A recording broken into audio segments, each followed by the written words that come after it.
The numbers are down again, but is it a recession? Well, that's a question America is wrestling with right now as we get a new check on the health of the economy. That measure is the gross domestic product, or GDP. The Federal Reserve says GDP is down by 0.9 of a percentage point in the second quarter of this year. In the first quarter, it was down by 1.6%. A shrinking economy in back-to-back quarters, well, that's commonly understood as a recession. But the White House says not so fast. It's more complicated than that, while critics charge that the Biden administration is trying to wiggle out of more bad news.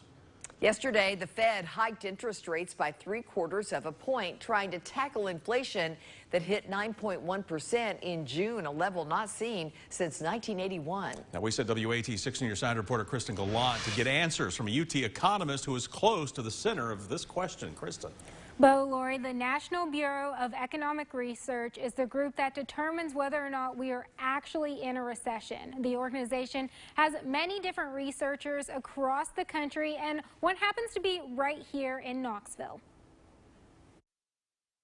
So I'm a research associate at the National Bureau and have been for many years now. I'm a member of the Economic History Group. Dr. Marianne Watermaker is an economist and the director of the Howard H. Baker Jr. Center for Public Policy at UT. What happens in recession dating is that a group at the NBER makes a decision about whether the economy is in recession, and often they make that decision after we've been in a recession for a while. So it takes the group a little while to evaluate the data. Though she isn't a part of the decision-making process, she does have insight on what goes into determining if we're in a recession. Over the last year, we've seen employment continue to grow, we've seen household incomes continue to grow, and consumer spending has been really strong. Over the last couple of months, we've seen a slowdown in economic growth, and the estimates for both the first and the second quarter are now negative.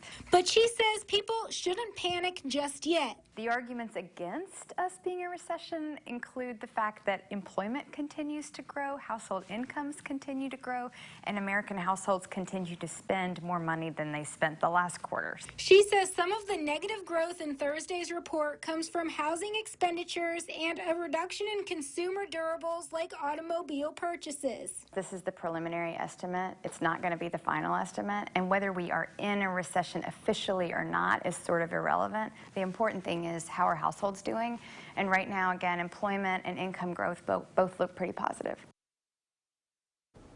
Now, according to Dr. Watermaker, she says the information that we have gotten in today, the economic growth is just a provisional estimate. It won't be finalized for several months. Lori. All right. Thank you so much, Kristen. Of course, we'll keep watching this. Meanwhile, President Biden celebrated a bill passing in the Senate for more investment in U.S. microchip manufacturing. Also, he pointed to a deal with West Virginia Senator Joe Manchin to pass a spending bill that invests in clean energy and aims to lower health care costs, paid for, the president says, by closing tax loopholes on businesses and the wealthy. With those and other figures at hand, the president painted a different picture of the economy from what he thinks the word recession suggests.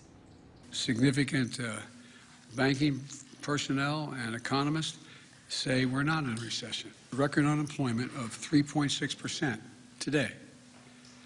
We've created 9 million new jobs so far, just since I became president. Businesses are investing in America at record rates. And this is powering the strongest rebound in American manufacturing in over 3 decades.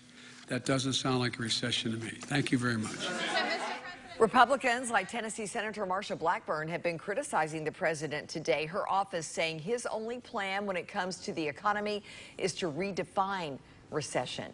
Blackburn tweeted, quote, "The U.S. economy is officially in a recession because of Joe Biden's reckless spending. Now the Democrats' plan is to spend another $2 trillion over the next 2 weeks." She goes on to write, "The radical left needs to put their Green New Deal agenda and liberal wish list aside and stop spending." New here at 6 o'clock, we're seeing new unemployment figures for Tennessee counties. As a matter of fact, the state labor department is blaming for seasonal unemployment like summer break for school workers and sending rates higher than usual for this time of year. Unemployment was up in all 95 counties for June, but keep in mind that those numbers are not adjusted to factor in the seasonal changes.